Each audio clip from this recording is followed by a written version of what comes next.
All right, today we are going to put brakes on the rescue wagon, which is our 5x8 overlanding cargo camper that we built. And it's not super heavy, it's only about 2,000 pounds, but we're gonna be doing a Wyoming and Idaho trip. And we've taken it to Colorado before and didn't have a problem, but really, I think I feel better just having brakes going forward. And so what I've done just to get ready is I've got a couple jacks on either side. I'm lifting it by the frame rather than by the axle. If the trailer's empty, you can lift it by the axle, but you really don't want to mess with the axle. It's always better to lift it by the frame. I ordered an electric brake kit off of Amazon, and initially I've got a spacer in here that adapts this from the trailer bolt pattern to my Jeep wheel bolt pattern. But then I realized after I ordered it, it's gonna add distance out. So actually what I did is I returned the other one's got a 5x5 bolt pattern that will match my Jeep stuff, which will keep my tires out away from the side. Now, it's interesting when these come, they are marked left and right. Left and right is if you're sitting in the vehicle, left is on this side, right is on this side, right is passenger, left is driver. The other piece is all the hardware comes in one box and then just the brake drum in the other. So if you look at this, it's got all the bearings, it's got everything in there. They're not in there sealed yet, so we'll have to put all that together. But first thing we're gonna do is we're gonna take off the wheel that I have on here. Then we're gonna take off the spacer. I'm probably gonna need a torch to do that because I put it on with the blue Loctite. And then once we get all that stuff off, then we'll begin the whole process of putting in the brakes. That's the first thing we're gonna do is take our wheel off. All right, so what I'm going to do, I'm not gonna remove my spacer, I'm just gonna pull this cap off and actually pull everything off. But once I got in here, I realized, even though this creates space, this actually distance from here to here is like 5.5, and this is 5.25. I may end up having to get another stupid spacer here, depending on how much, because I don't have a lot of space between the wheel and the inside of the wall, but we'll see. All right, so the next thing we're gonna do is we're gonna remove the cotter pin that is right here, and then we'll be able to pull that out.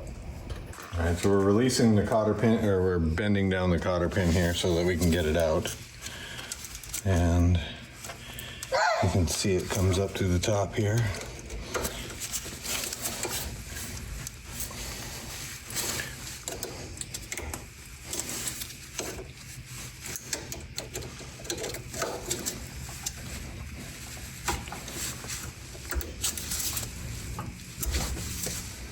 Here's your cotter pin.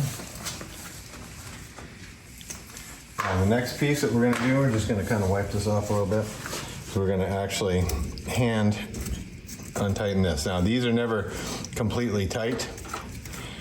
I know it seems weird, but that's the way it does it, so it has some movement in there and doesn't cause a big ruckus. You got a helper today? I do have a helper today. My grandson, he's back here. Hey, buddy. You helping? All right, so I'm just gonna pull on that. That's gonna release my bearing.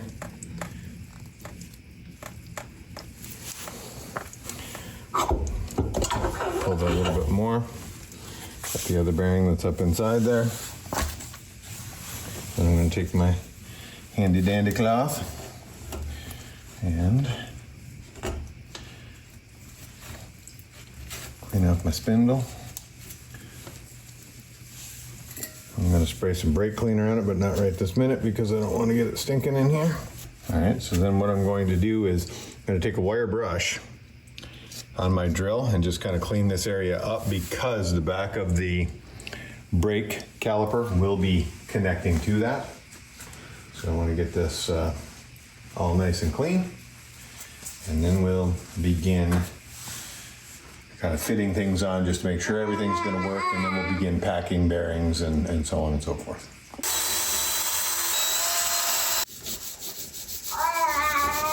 All right, so it's time for us to put on our brake caliper assembly.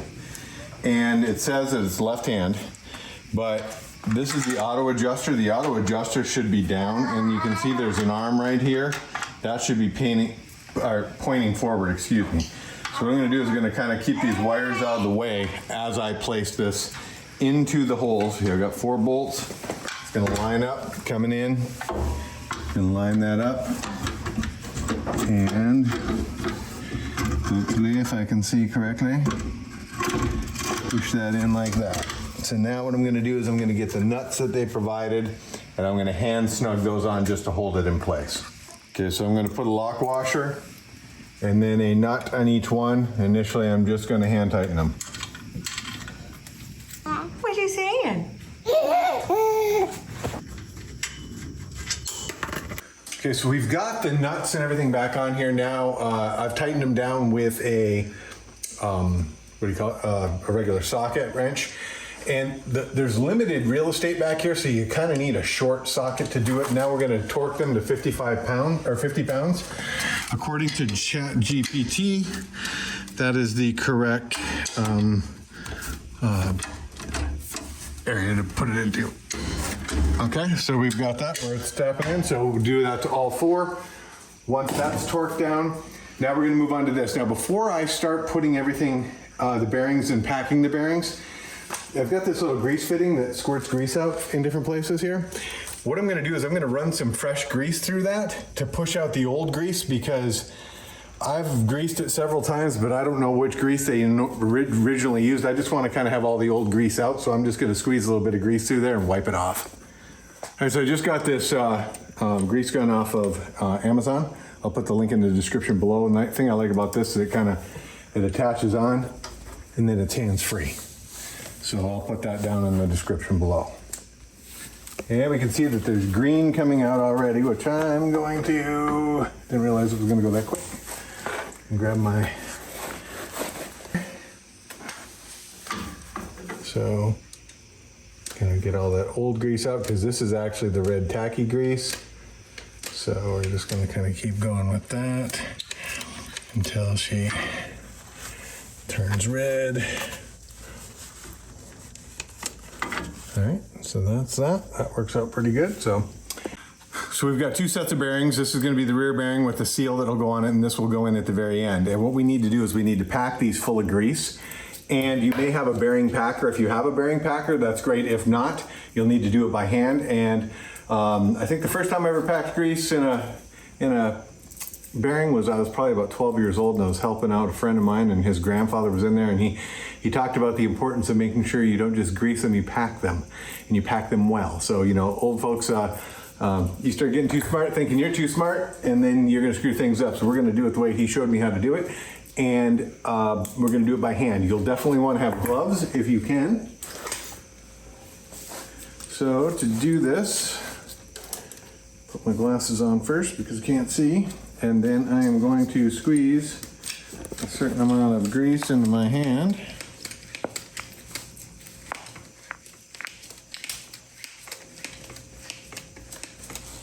Okay, now, the idea with this is that we're pushing it down into this ring that's squeezing it up through the bearings and coming up the top ring. So basically what you're kind of doing is you're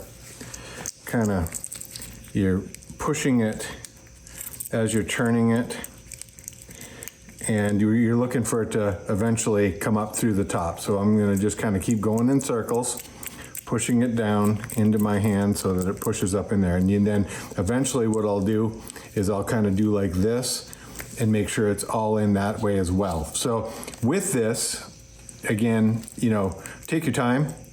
You can't screw it up if you keep doing it until you get it. The only way you could really screw it up is by not getting enough grease in there to begin with.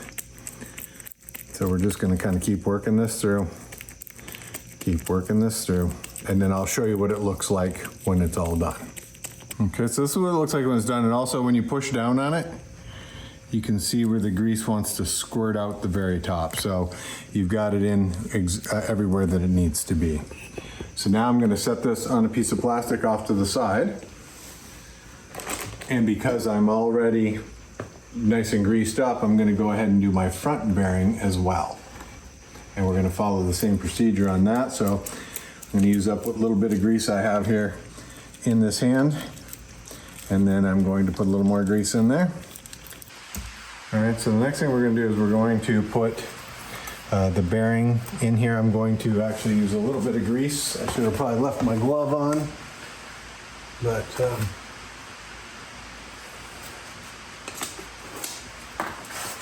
I'm going to kind of pre-grease in here where this is going to fit.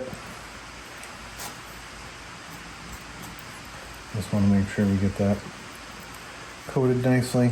And eventually we'll spray this out with brake cleaner too, to make sure there's no oil or contaminants in there. Take my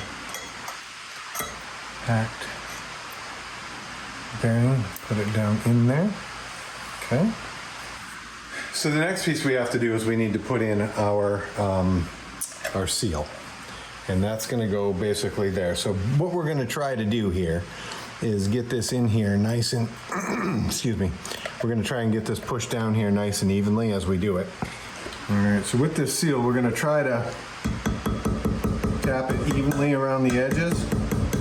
Just bring it in a little at a time.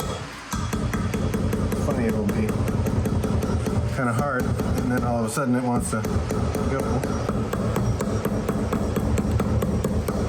So just slowly tapping around. We want to get it to where it's flush all the way around. So I think we got it pretty much flush. I'm going to go around one more time just to make sure. Okay, so now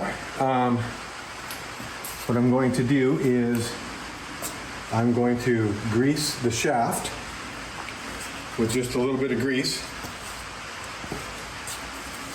so that as I put this on, it will slide on nicely.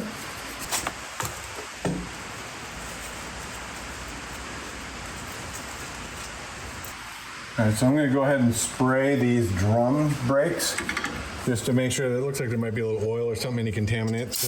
Basically just kind of want to make sure they're clean here. Same on the other side.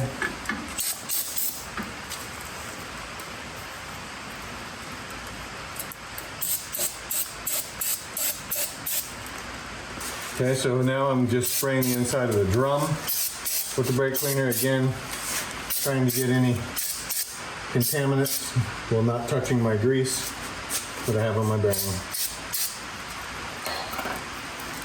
So we're going to let that dry.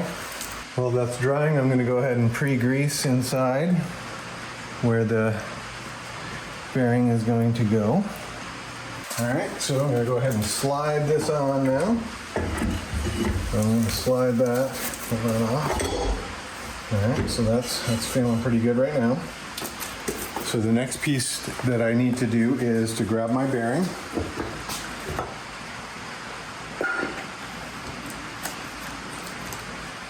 I'll go ahead and put that in.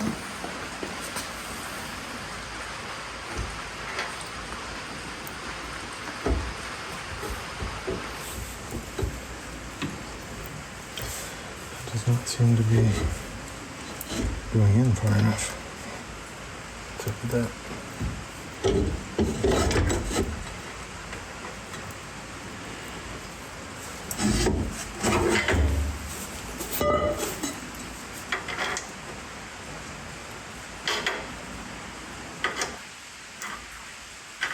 Where did that go on? Is that on fire?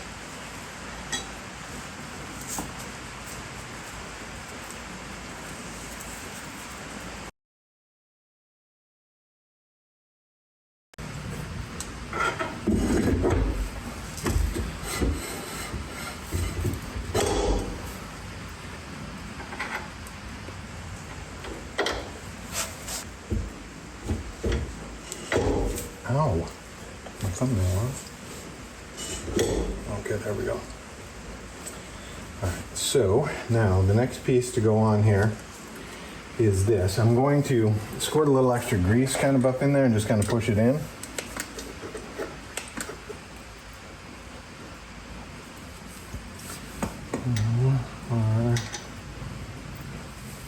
This is going to go on there. And then we're going to put this on. Now, there is a couple ways to do this. Apparently for this axle, the recommended way to do this from the factory is to actually initially torque it down to 50 pounds to squish everything in there, then loosen it up. Then it's only hand tight. So we're going to do that to make sure that everything's kind of squished in there the appropriate way. So luckily, I happen to have, somewhere around here, a big old friggin' socket. Just happens to be the right size. Not sure how that happened, didn't plan it that way. So what I'm gonna do is throw things around a little bit. I'm going to get my torque wrench.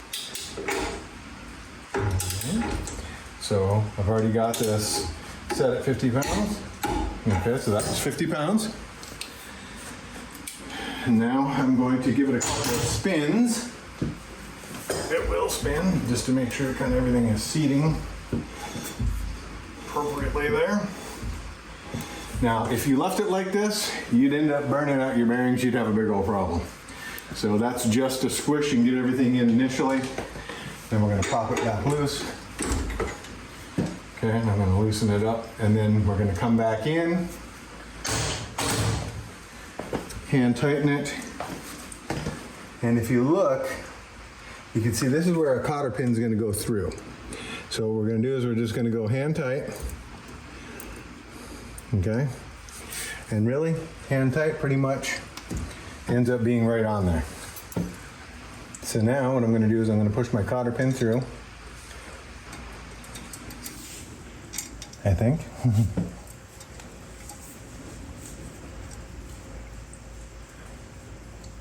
And I may have to give it a little bit of a tap to get going here.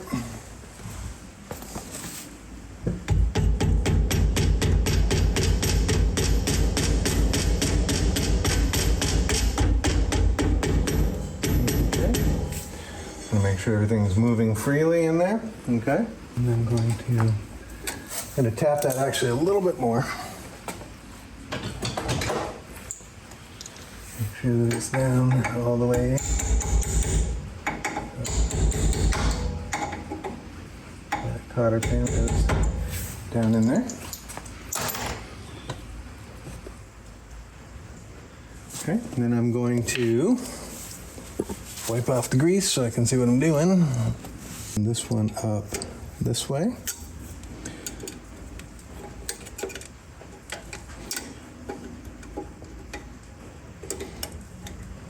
And then we're going to bend the other one the exact opposite way.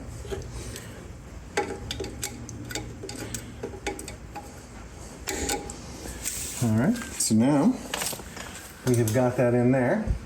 I'm going to clean that little piece of trash off there. So basically that is putting it in. Now, I'm going to, because I don't have a whole lot of grease in there, I'm going to go ahead and put some grease in.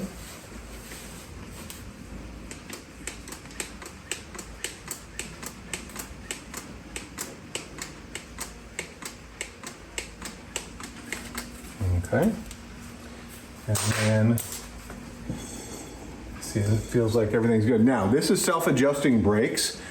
So we'll do the other side the exact same way. There's one last piece we have to put on. And I'm stepping in my little greasy area here.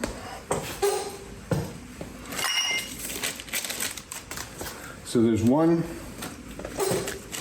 last piece to put on, and that is our bearing cover.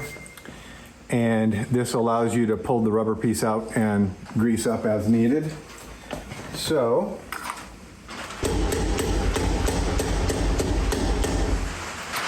now I'm going to do the other side the exact same way.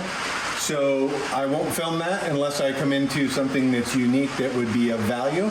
But basically you're going to do it the same way on both sides. Got the brake parts in on both sides. Now it's time for us to wire it up. So one of the things that you can do is you've got two brakes. They will come up to the front and they'll connect into a 7-pin connector. Now, you can actually do it one of two ways. You can run them both up and connect them in up there, or you can bring one over and connect it in there and then connect it up. I think I'm actually going to go up and up because that way I have two connections here, two connections there, nothing jumping across, and then they'll connect in up front. But let me show you what I got. I actually got this 7-pin connector that's got a junction box, and look how beautiful that is. It's actually got everything color coded. It tells you where everything is. So basically my electric brakes will go into slot number 1 and pinned out. So that's another reason why I'm going to come up with both, because that way they connect together right there. Less connections back here. Super excited about that. I got 25 foot of wire to take up there. It's a heavier wire. I believe it's a 12 gauge. And I think that's 14 or 16 that's on there. Then I've just got my assorted connectors. So I love the heat shrink connectors. So what I'm probably gonna do is connect each one of these with a heat shrink connector, then leave another shrink connector on this line that I won't shrink just yet until I have everything hooked up. Then I'll come back. If everything's working, then I'll shrink around those together. Couple things also. Got this jacked up. It's on blocks right now because I'm having to wait on the spacer to come in. That'll be here tomorrow. I won't be underneath this. I'll be kind of just working on the side, working my way down. Normally I'd have one of those little rolly things, go up underneath it, but because I don't want it falling on me, we're not gonna do that. So, step number 1 is we're gonna take the 2 brake wires coming out of here and start running them up front. So as I undo this wire, one of the things to remember is they're on the brakes, it doesn't matter which wire goes to what. One is a ground and one goes to the actual connector. So I just have to make sure that if I use a white one going to the connector on this side, I do the same thing on the other side, start at the front and work my wire back. I just want to make sure that I have enough to do both sides, that I don't have to go across. Basically what I'm going to do is I'm going to follow the same line as the wiring that is here already. And the nice thing is there's holes in the frame, but I'm not going to get up underneath the frame because I don't want it falling on me. Not that I don't trust my blocking job, but I don't trust my blocking job. So before I decide where to cut my wire, I need to know where I'm going to put the box. What I did is I put a piece of tape on this line. I compared it to my other camper, and this is how much room I need from the end of here because I have an extension on my stuff to be able to actually plug the vehicle in appropriately into the back of my car. So then I have to kind of extrapolate back where this can go. But I also need it to be accessible, but I also need it to be up underneath where the wires can come in easily. So under the frame here, I've got a place where it kind of comes in on a diagonal. It looks like this is probably going to be about the best place for this to happen. And the hard part is, I really want it to be on this side, but it gives me a little bit too much slack. I may just have to, see, I can go through this hole, but I don't want to have to unhook my wires. Let me look inside here real quick and see. Maybe easy that I can unhook it and slide it through that. So I'm just going to check. I think it's probably just connected to the terminal so I can undo it, even though it's an extra step. I really feel like I need it back just a little bit on there so it can kind of go in easier. So these 2 wires, there's a power and a ground. It doesn't matter which one. So we're going to use one of these for a power and one for a ground, and we're going to run it to that box. But I'm going to strip this wire back. I'm going to connect these wires together and then put them in their appropriate place up at the front.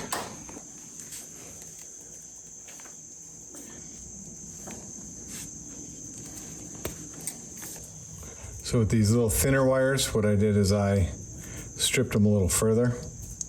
So I want to double them over and make them a little bit thicker because this is a little bit thicker wire and I want to use the same, the connector. I don't want it to be too loose on one. I'm going to use a blue connector to connect these wires, but I'm also going to take this piece of heat shrink stuff. These are heat shrink connectors as well, but what I'm going to do, I'm going to cut this in half so I can use one on this side and one on the other side. So what I'm going to actually do, and I'm not going to shrink it right now, I'm going to put this on here to shrink it later once everything is up and working. So I'm just going to push it up onto the wire. And that's not going to go, is it? So what I'm going to do is put it on this side because it'll go up at least to where that insulation is. Let's see if it's too long. Yep, it's a little bit too long. So what I'm going to do, I'm actually going to cut that one in half. That should give me enough to, maybe a little bit longer than half. Okay, so now what I'll do is I'll leave this on here for now, just kind of out of the way, down out of the way when I'm heat connecting the other ones. And then later on, I'll pull it back up over and shrink it onto everything. So now the next thing I'm going to do is go ahead and put my ends on.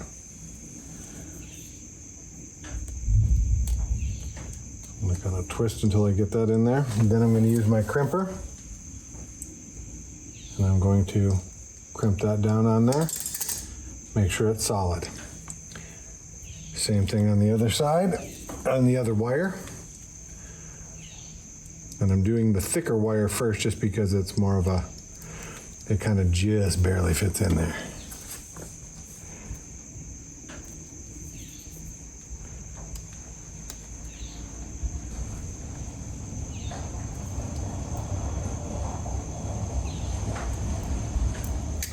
Okay, now I'm going to connect in my other pieces on the other side. I'm gonna make sure once I get that in, and then you kind of got to do the little trick where you get your crimpers around there. I'm gonna make sure I got it lined up for the crimper, then I'm gonna make sure it's pushed in.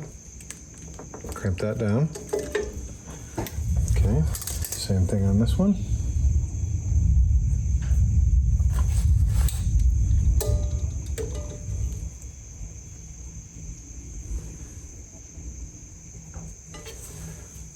I got that lined up good. Push it in. Crimp that. Okay, so now got both those. Although this one's probably not going to be fat enough to go back up over top of those. I didn't think about that. Dang it. All right, so the heat's impeding my judgment. This little shrink part will not go over that.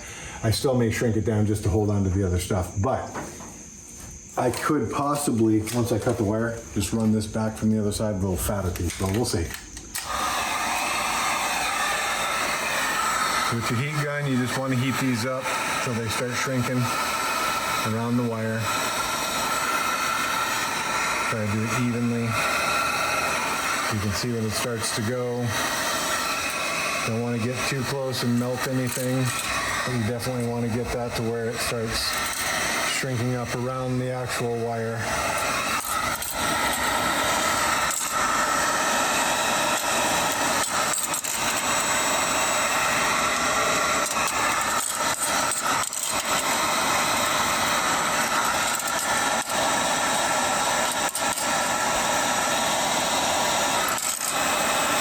Okay, that one's not perfect, but I was able to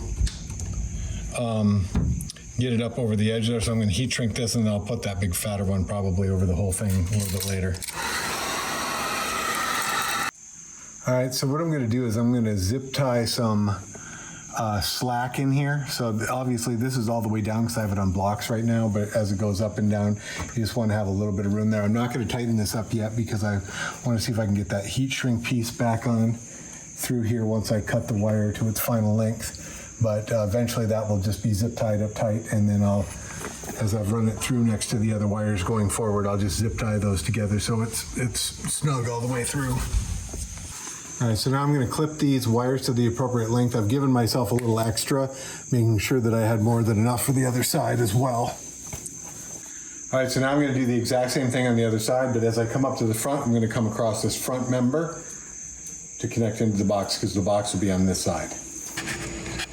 All right, so I got the new spacer that will actually fit instead of the other one. So what I did is I put a couple of the lug nuts on in a couple locations because it has to kind of center things in the middle. And then what I did is I marked this one and I marked this one.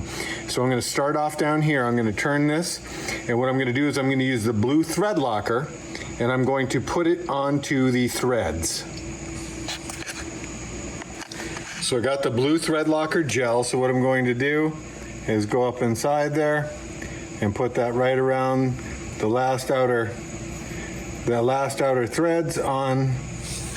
See if I can get you in there a little bit and put it around. And then what I'm going to do is tighten up my nut around that using my impact wrench. All right, so I'm going to start my lug nut with a hand tighten. Then I'm going to put this on my one setting first to get it down here. Let me get that started. Now what I'm going to do is I'm going to move to the next one kind of opposite from it. And I'm going to do the same thing again with, the blue thread locker.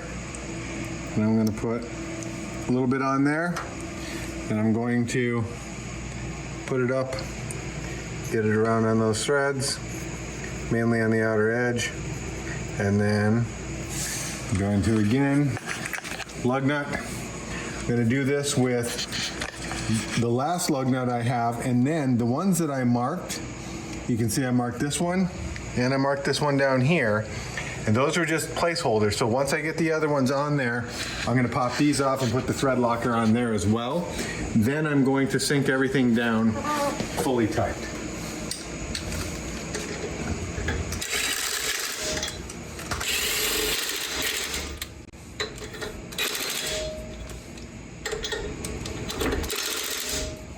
So now it is time to put the tire on. Now normally I would lift the tire, but I threw these bearing covers out, and they're the only ones that fit inside my stock Jeep wheels that are on here. My other ones wouldn't fit. So I had to go dumpster diving, and I threw my dumpster at work, and when I went over the edge to get it, I cracked something, so I gotta be careful lifting anything up. So I'm gonna use a little trick here. I'm going to bring my wheel over. Wait, and you're going to use my help, so we will show you this video after we're done. All right, so as we put this on, we don't use thread locker for the outside wheel, because unless you want it to be a pain to get the wheel off, because even with the blue thread locker, I put that on the hub inside the spacer because I don't want that loosening up, and I will still check it, but you have to use a torch to heat it up a little bit to be able to get it off. So your actual wheel, you're just using your regular lug nuts, you're not using the thread locker on that. Otherwise, if you're on the side of the road trying to fix a flat tire, you might not be able to get your tire off. So now I'm going to grab my other spacer, and I'm going to repeat the same process on the other side the exact same way.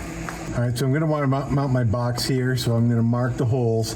Also, I don't want it too tight up against the top because the way this box opens, I don't want to restrict it. Now that I've got it marked, what I'm going to do is I'm going to take a self-tapping sheet metal screw and get my initial hole going, and then I'm going to use some self-tapping. Actually, you know what I might do on these? I think what I'm going to do is I'm going to actually use my drill bit, because I've got a good metal drill bit. Sometimes I like to use the self-tappers, but I think in this case I'm going to actually use my good metal drill bits and do those a little bit smaller. And then, because the ones that I have that are long enough are a Phillips head, so I want to have them have some type of hole, because the Phillips heads are easier to strip out. And that's the only ones that I have that are long enough because of the plastic box that it has to go through. Change of plan on the size of the screw. I found a little bit bigger screw. Sometimes you're limited to the stuff you have on hand, so I found these, found two of them, so that's what I'm going to use. But I am going to still give myself just an initial pilot hole with a small drill bit, just to make it easier, partially because my rib is hurting, and the force it'll take to probably put that self-tapper in is probably pretty intense.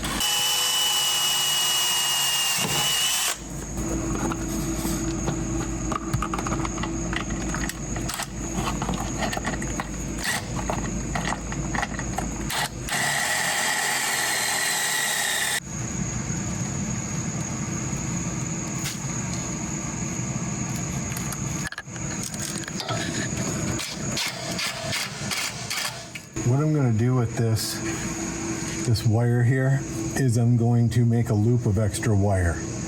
I'm going to cut it, but just in case something doesn't work down the road or I need to change something, I really don't want to be tapped out on wire. So I just did a couple of loops here. I'm going to zip tie this, and then what I'm going to do is I'm going to cut this, and I'm going to put the ends on to go on to the piece here. So I need to get a zip tie. All right, so right now what I'm doing is I'm just running my wires along the bottom here and zip tying them in place so that they will not be too out of hand. Of course, I left myself a little bit of slack back there at the axle, just so the wheel can go up and down.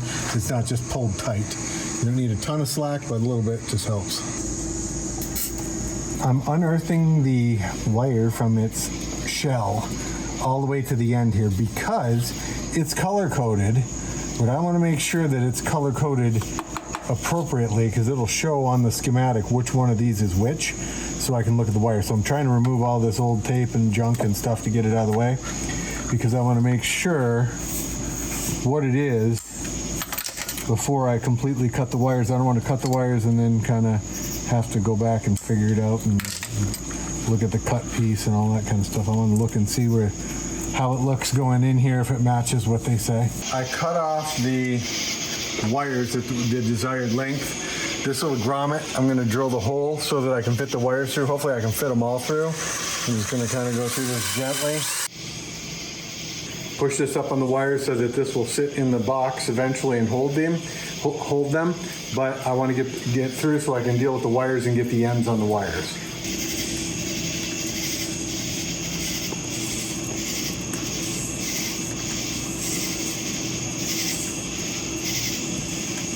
So eventually what will happen is this will sit in here and hold those wires in place. But right now I'm going to push it up and have it out of the way.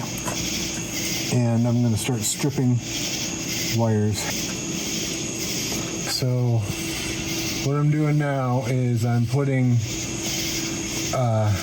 basically a connector end on each of these wires that will go on to the posts up here, and I can screw them down. But what I'm going to do is I'm going to get them all on first, and then I'm going to try to use the most appropriate size. This is a little thicker wire, but it still fits in the blue.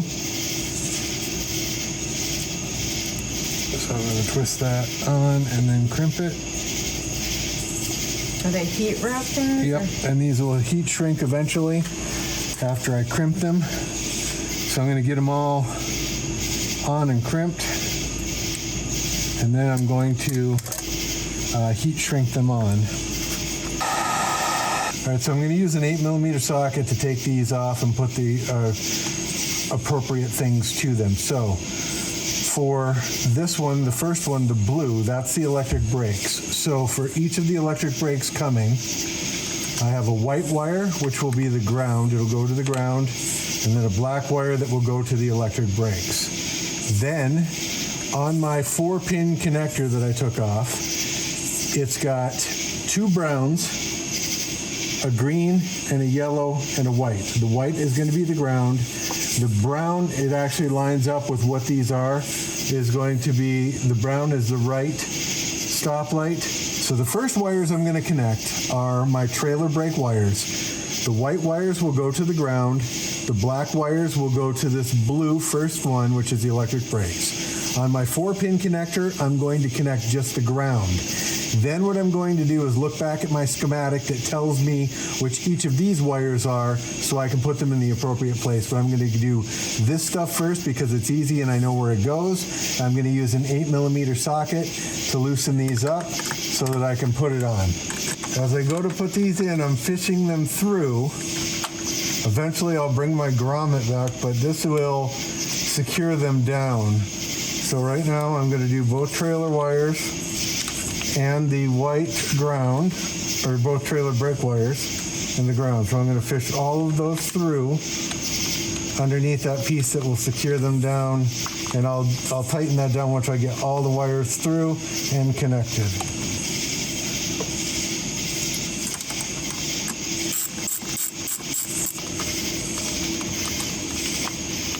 According to the 4-pin connector, the brown wires are the running taillights. On here, the green are the running taillights. So I'm going to take my 2 browns, one for each of, because it comes off each of the taillights, and go to the green for the running taillights. Obviously, once we have this all done, we got to hook up and make sure that it actually does what it says it's supposed to do, because you don't want to just do it and then not, be rolling down the road with the wrong stuff connected.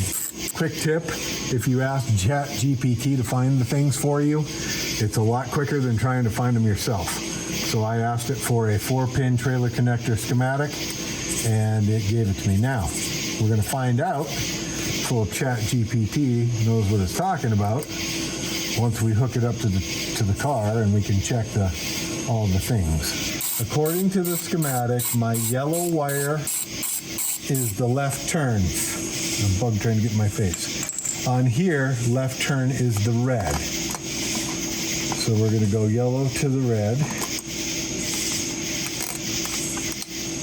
So now lastly, we have the green wire that's left, which remains, excuse me. So the green wire is the right turn, and according to this, the brown on this is the right turn. So we're going to put the green to the brown. Now before I clean up my mess and put my box on, I'm going to back up the truck and plug it in, and I'm going to test all of the things. Now, right now I'm not going anywhere, so I'm not going to be testing the trailer brakes, but I am going to press the brake and have my lovely assistant listen to see if she can hear them, you know, at least clicking or possibly connecting.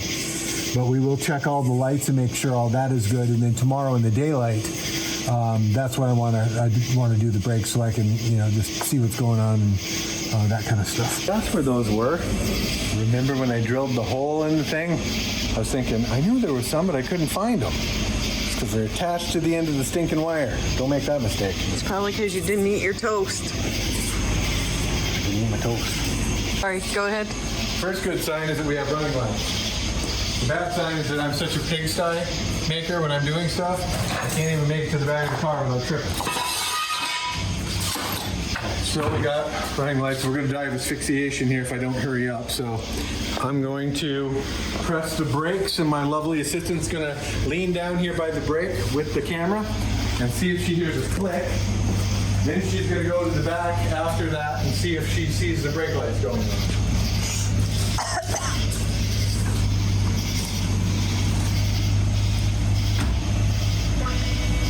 Yep.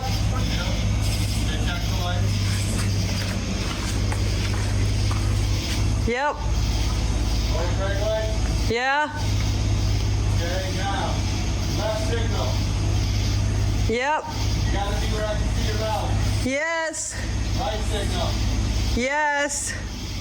Brakes again. Yep. Hazard. Yep. All right, so what I'm doing now is going to tighten up very gently, because I'm using my drill because I don't have a screwdriver handy. Tightening the wires down so it holds them tight. Now I'm going to bring my little grommet thing down here.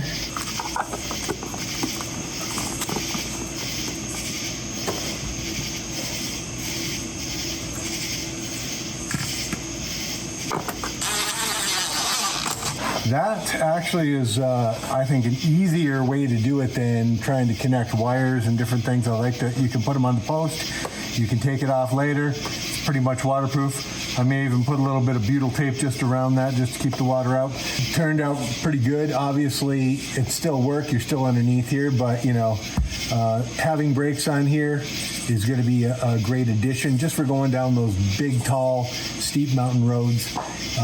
We've actually got a 12% grade. We live in the mountains here, so we've got a 12% grade not too far from here. And the 12% grade is intense when you don't have a trailer.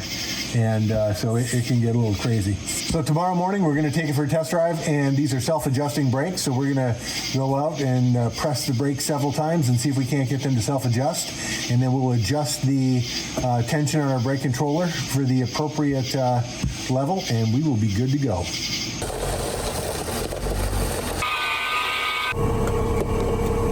All right, so we're going to go ahead and take this out now and make sure that the electric brakes work appropriately, get them self-adjusted, and then set our brake controller in here to the appropriate level. I can feel the brakes working already.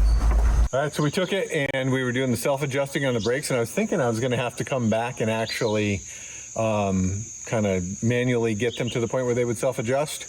But because you can adjust them initially, but I thought, well, I'll try this first. And actually, by the time I got back, they were adjusting appropriately. So we're good to go. Not a hideously hard project. It just, requires a few extra tools, requires some jacks, stuff like that. Remember, Doing things yourself saves you money and allows you to be free. See you in the next project.